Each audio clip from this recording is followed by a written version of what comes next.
Will we close out the month of February on a near snowless streak? I'm meteorologist Joe Martucci from the Press of Atlantic City, and welcome to Snow Search. I am here along with my weather brother in Richmond, Virginia, at the Richmond Times-Dispatch, meteorologist Sean Sublett. Sean, how's it going, my man?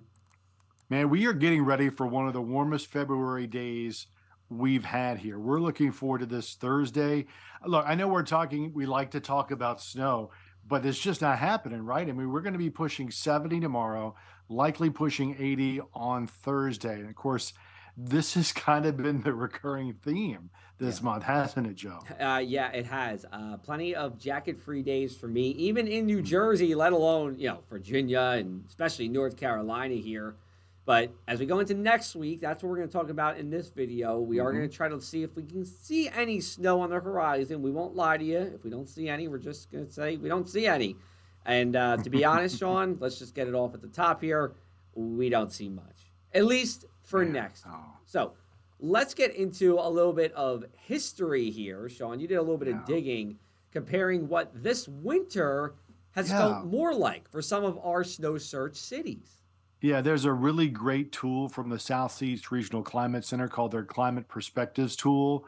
This is a wonderful thing if you're a big data geek like I am doing play around with. So we look at what the temperatures have been so far this season, this winter, and compare that to what a normal winter would be in another part of the country. So for example, in South Jersey, this winter has been more typical of a winter where I am in Richmond, Virginia, like in Carlisle, PA, near Harrisburg, which is what we use for this calculation. This winter has been much more like Louisville, Kentucky.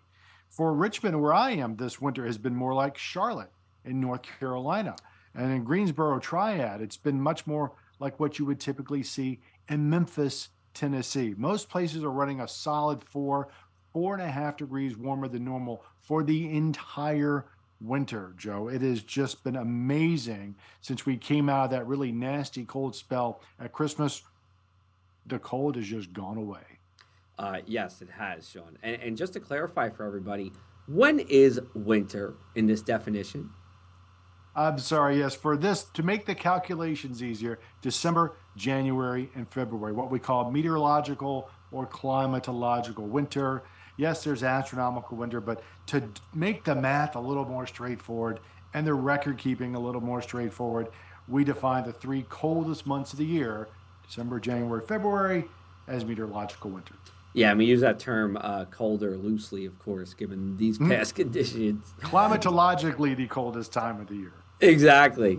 Let's take a look at our winter indexes. We've been showing you guys this for the past couple of months here. So we have the North Atlantic Oscillation, and I added a little function here. I circled, or I should say actually squared in red the area that we're looking for snow search, which is next week.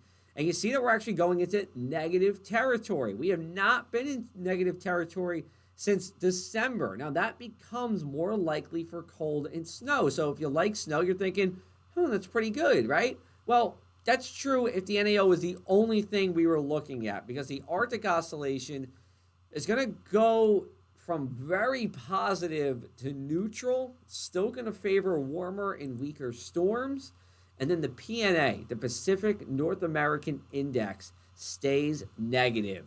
And that means most of that cold is bottled up in the western half of the country, leaving us on the warmer side. So, if you are a snow fan, you can hang your hat on the fact that one of these three oscillations are favoring snow, and you can also hang your hat on, if you've been looking past this red rectangle that I have, that the AO and the NAO are actually negative as we go into March. So there is the potential that when we talk about snow surge next week for the first full week of March, we could be talking about some colder weather and maybe wintry weather, but not for next week.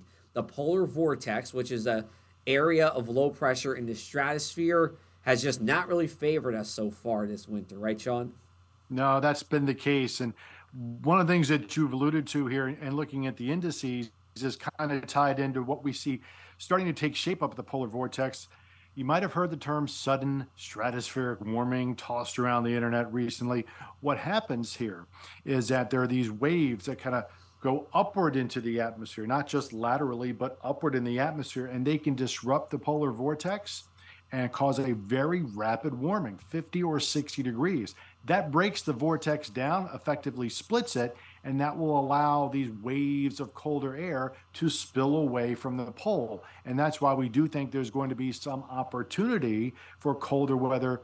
Again, not so much in the next week, 10 days, but well into March. That's why we haven't entirely given up on snowfall, at least not just yet. But as you said, Joe, not soon, Yeah. not 6 days, not 8 days, probably beyond that.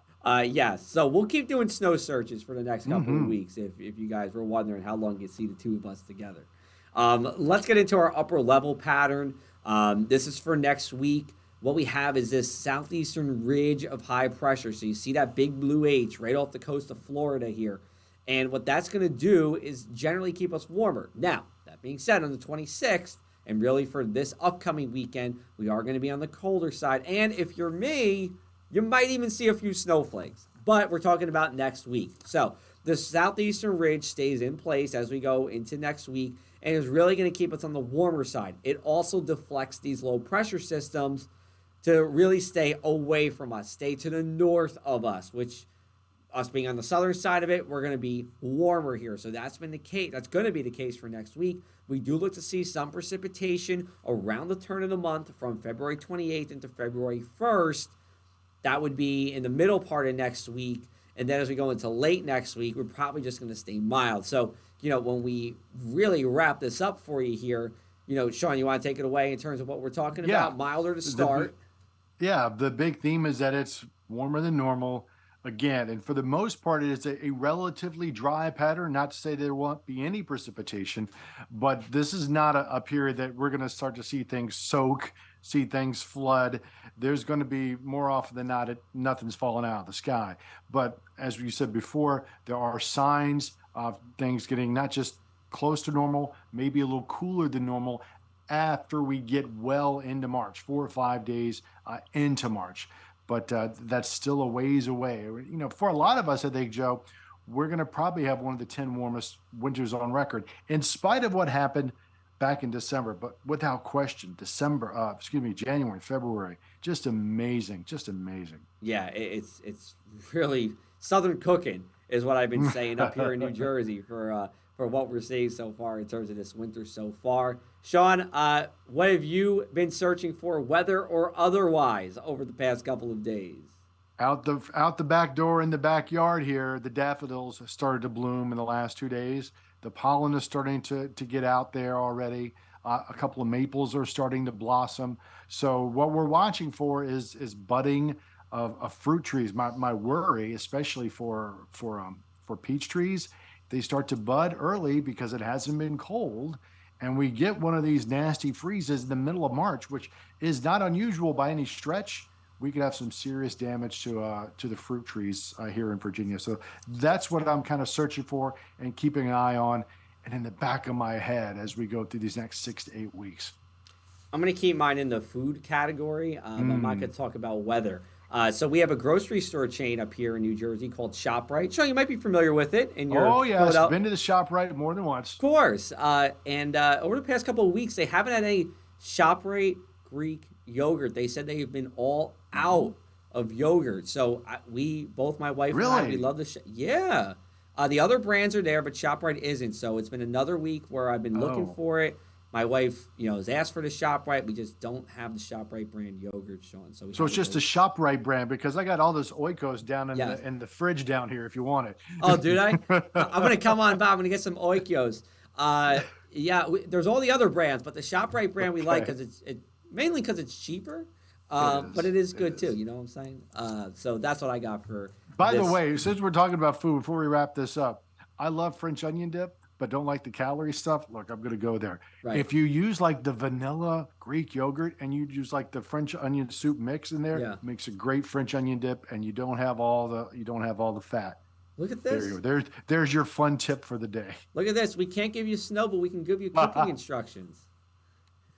Good stuff, man. It's We good got a little stuff. something for everybody here. You were talking All right. about Southern cooking, so that's what we're doing. That's Actually, right. we had fried chicken just 3 or 4 days ago. Beautiful, beautiful thing, Sean. Beautiful thing. Mm. All right, so we're going to wrap it up for Snow Search for the week of February 26th. We will be back with you next Monday. We're going to look at our first full week in March. Like we said, things will be changing by then. So we might have some snow to talk about. Even if we don't, probably some cooler temperatures, or at least Hmm. relatively cooler temperatures. But thank you again for watching Snow Search. I'm meteorologist Joe Martucci. He's meteorologist Sean Sublett. We'll talk to you again soon.